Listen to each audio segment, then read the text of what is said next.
Retirement கம்யூனிட்டினா ஏதோ வயசானவங்க போர் அடிச்சுட்டு இருப்பான்னு நினைக்க வேண்டாம். இங்க எலிமெண்ட்ஸ்ல எல்லாமே ஜாலி தான், கொண்டாட்டம் தான்.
त्वमेव सूर्यः तेजस्त्वमेव त्वमेव शक्तिं ओजस्त्वमेव त्वमेव अग्निं तपनं त्वमेव त्वमेव अचलं सलिलं त्वमेव त्वमेव शास्त्राणि ज्ञानं त्वमेव त्वमेव आचार्यः शिक्षास्त्वमेव त्वमेव सर्वं यत् सुखम् आयाति अनुग्रहस्ते मां शाश्वतं पातु अनुग्रहस्ते मां शाश्वतं पातु ॐ शान्ति शान्ति शान्तिः जय जय शंकर हर हर शंकर जय जय शंकर हर हर शंकर जय जय शंकर हर हर शंकर जय जय शंकर हर हर शंकर जय जय शंकर हर हर शंकर जय जय शंकर हर हर शंकर श्री कांचीपुर पावन चंद्रशेखर नमाम्यहम् श्री कांचीपुर पावन चंद्रशेखर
शङ्कर जय जय शङ्कर हर हर शङ्कर जय जय शङ्कर हर हर शङ्कर जय जय शङ्कर हर हर शङ्कर जय जय शङ्कर हर हर शङ्कर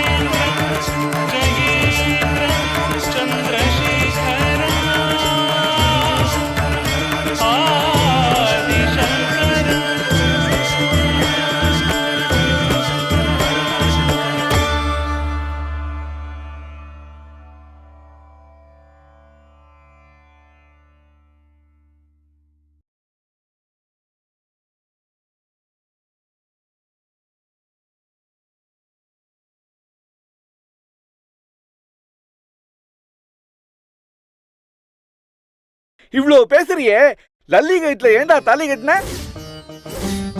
அது அவ போட்டுக்கணும்னு அவசியம் இல்லைன்னா கயிற்றிட சொல்லுவியா?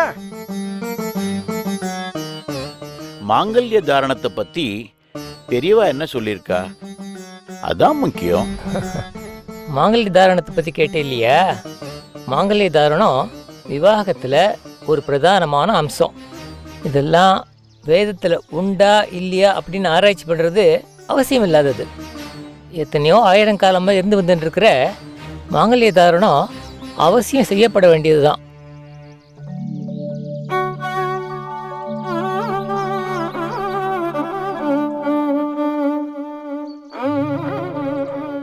வந்ததும் வராததுமா கேட்க வேண்டான்னு பார்த்தேன்.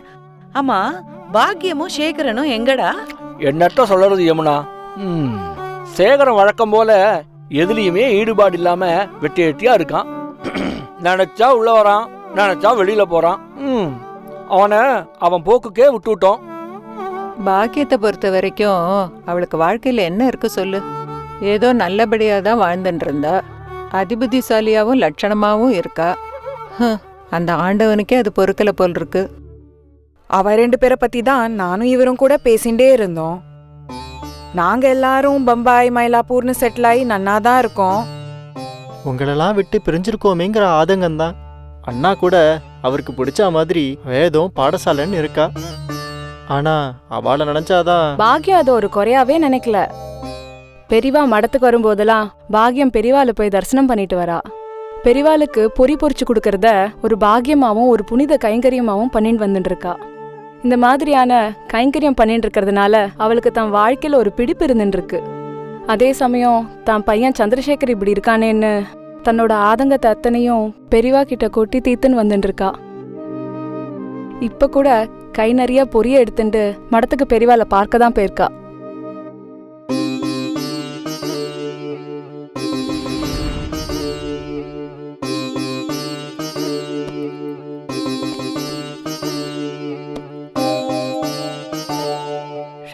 பொண்ணுக்கு கல்யாணம் நிச்சயம் பண்ணிருக்கோம் பெரியவா. அதுல சுமங்கலி பிரார்த்தனை பண்றதா இருக்கும். இந்த சுமங்கலி பிரார்த்தனை எதுக்காக பண்றோம்னு தெரியுமோ? தெரியும் பெரியவா. ஆனா பெரியவா மூலமா தெரிஞ்சா இன்னும் சிரேஷ்டமா இருக்கும்.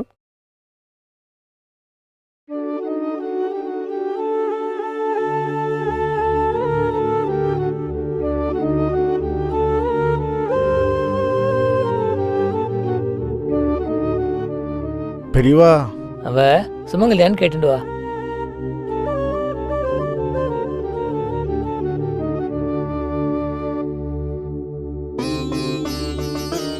என்னடா யோஜனை பண்ற? அதோ அந்த முக்காடு பொண்ணு இருக்காளே, அவட்ட போய் கேட்டுட்டு வா சுமங்கலியான்னு. பெரியவா, அவ முதல்ல கேட்டுட்டு வாடா.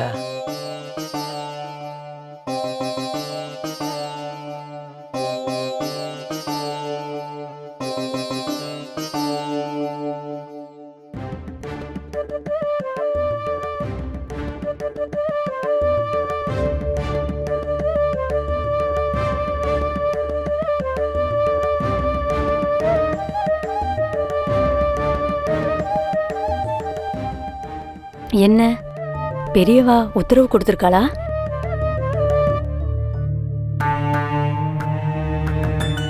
இல்ல, அது ஏன் தயங்குறீள்? இல்ல,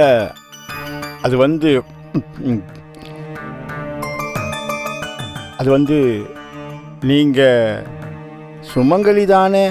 அப்படின்னு பெரியவா கேட்டுன்னு வர சொன்னான்.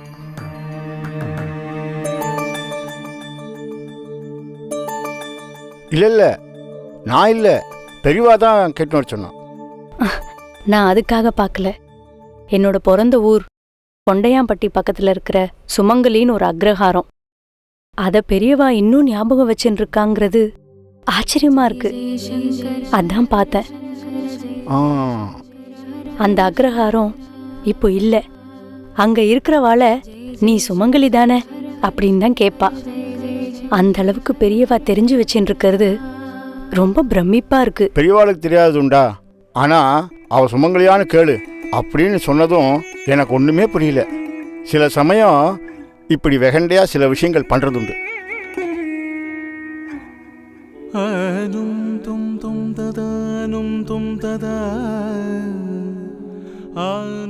பெரியவா கேட்டதோட அர்த்தம் இப்பதான் எனக்கு புரிஞ்சுது. இல்லடா, இவா சுமங்கலி பிரார்த்தனைன்னு சொன்னோடனே எனக்கு அந்த ஊர் ஞாபகம் வந்தது. அதான்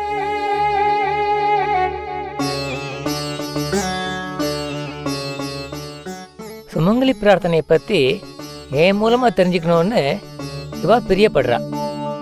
இது தென்னாட்டில், குறிப்பாக தமிழகத்தில் எல்லா ஊர்கள்லேயும் பிரபலமான ஒரு ஆன்மீக வழிபாடு.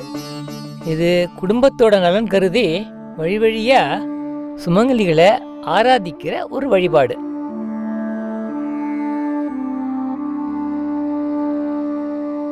சுமங்கலி பிரார்த்தனை அப்படின்னா நம்ம குலதெய்வங்களை ஆராதிக்கிற மாதிரி.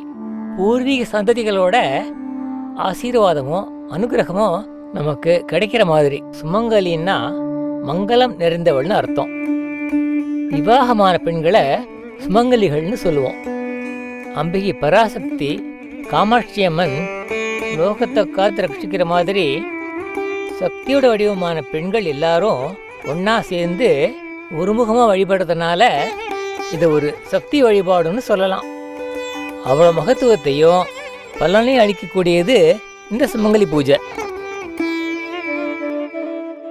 சுமங்கலி பிரார்த்தனை சுமங்கலியா சிவலோக பிராப்தி அடைஞ்சவாளை நினைச்சு பூஜிக்கிறது. அந்தந்த குடும்பங்களுக்கு ஒரு பாதுகாப்பாகவும் கவசமாகவும் இந்த பிரார்த்தனை அமையும். இப்படி சுமங்கலிகளை நினைச்சு பிரார்த்தனை பண்ணா குடும்பத்துல வெகு காலமா விவாக பிராப்தி உண்டாகாத பெண்களுக்கு விவாக பிராப்தி உண்டாகும். சுமங்கலிகளோட ஆத்துக்கார ஆளுக்கும் தேக ஆரோக்கியமும் நீண்ட ஆயுள் உண்டாகுங்கிறது ஐதீகம். இன்னொரு விதத்தில் பார்த்தா இந்த பிரார்த்தனை நேரடியா சமுதாய வளர்ச்சிக்கும் ஒற்றுமைக்கும் ஏதுவா இருக்கும். குடும்பத்தில் உள்ளவ எல்லாரும் ஒன்று சேர்ந்து ஒத்தருக்கொத்தர் ஆதரவா ஒத்தாசையா இருக்கவும் இது அத்தியாவசியமாகிறது. இதுதான் சுமங்கலி பிரார்த்தனையோட முக்கியத்துவம்னு கூட சொல்லலாம். ஆத்துல ஏதாவது மங்கள வைபவம் நடக்கிறதுக்கு முன்னாடி சுமங்கலி பிரார்த்தனை பண்றது மரபு. வைதிக முறையில இந்த வழிபாடு நடந்தா சகல சம்பத்துகள் ஏற்படும். சந்ததிகளோட கல்வி மற்றும் வளர்ச்சியில நன்மை உண்டாகும். தாய்மை சார்ந்த அருள் கிடைக்கும். ஒவ்வொரு குடும்பத்தில் இருக்கிறவாளும் குடும்பத்தை சார்ந்த வாழ்ந்த சுமங்கலிகளை பிரார்த்தனை பண்ணா அது நம்ம குல தர்மமாகவும் மரபு வழிபாடாகவும் இருக்கும். அது மட்டும் இல்லை, சுமங்கலிகள் குடும்பத்தோட தர்மசாஸ்திரங்களை வழி வழியாக வந்த நடைமுறைகளை நீண்ட கால நிலைநாட்ட ஒத்தாசையாக இருப்பா. அதனால் இந்த சுமங்கலி பிரார்த்தனை குடும்ப விருத்திக்கும் எல்லாரோட நலனுக்கும் அத்தியாவசியமானது. நாராயண நாராயண நாராயண. ஜய ஜய சங்கர ஹர ஹர சங்கர ஜய ஜய சங்கர ஹர ஹர சங்கர. என்ன கொண்டு வந்த பொரிய படிச்சிட்டியோன்னா? எவ்வளோ கொண்டு வந்த? இந்த தடவை 2 மரக்காதான் முடிஞ்சது. 2 மரக்கானா 8 படி. இந்த மரக்கா படி வீச இந்த கணக்கெல்லாம் வர சந்ததிகளுக்கு தெரிய போகிறதா? எல்லாரும் வெள்ளைக்காரை விட்டு போன மேத்ஸ்னு அதுக்கு பின்னாடி போயின்னு இருக்கா. சரி, உனக்கு 1000 ஜோலி இருக்கும். அதுக்கு நடுப்புற எனக்கோசரம் இதை எடுத்துன்னு வந்திருக்க. 2 நாள்ல சந்திரசேகரனுக்கு விமரத சாந்தி இல்லையா, எல்லாம் சாஸ்திர சம்பிரதாயப்படி அவன் பண்ணிட்டு இருக்கான். வந்து அனுகிரகம் வாங்கிட்டு போனான். உனக்கு அது சம்பந்தப்பட்ட ஜோலி 1000 இருக்கும். நீ போய் அதை கவனி.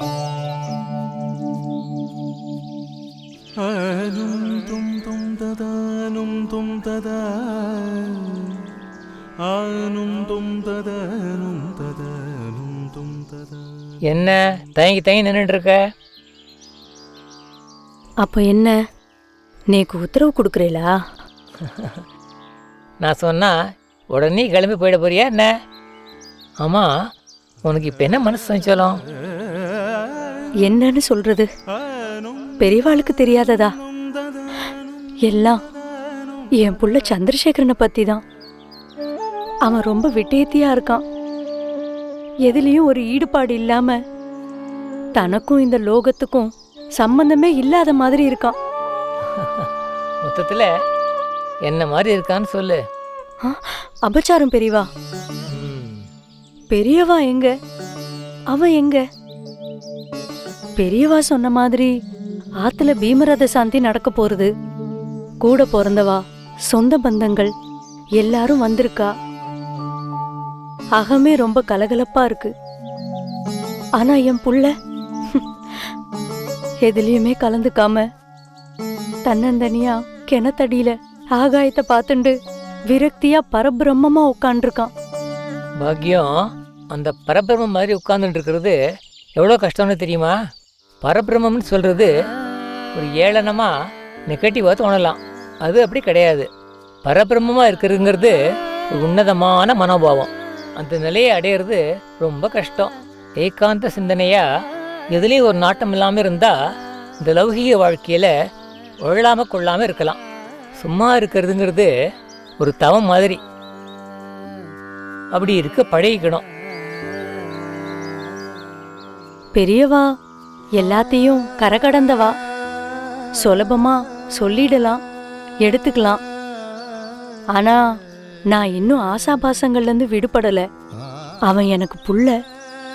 என்னால கவலைப்படாம இருக்க முடியல. பெரியவா சொல்ற மாதிரி அவன் இல்ல. ஒரு விரக்தியோட தான் இருக்கான். புரியுறது. மனசை போட்டு ரொம்ப சங்கடப்படுத்திக்காத, எல்லாம் சரியாயிடும். ஒவ்வொரு தடவை நான் வரும்போதும் பெரியவா இதையே தான் சொல்றா. ஆனா அவன்கிட்ட எந்த மாற்றமும் ஏற்பட்டதா எனக்கு தெரியல. எந்த ஏமாற்றமும் உனக்கு வேண்டாம்.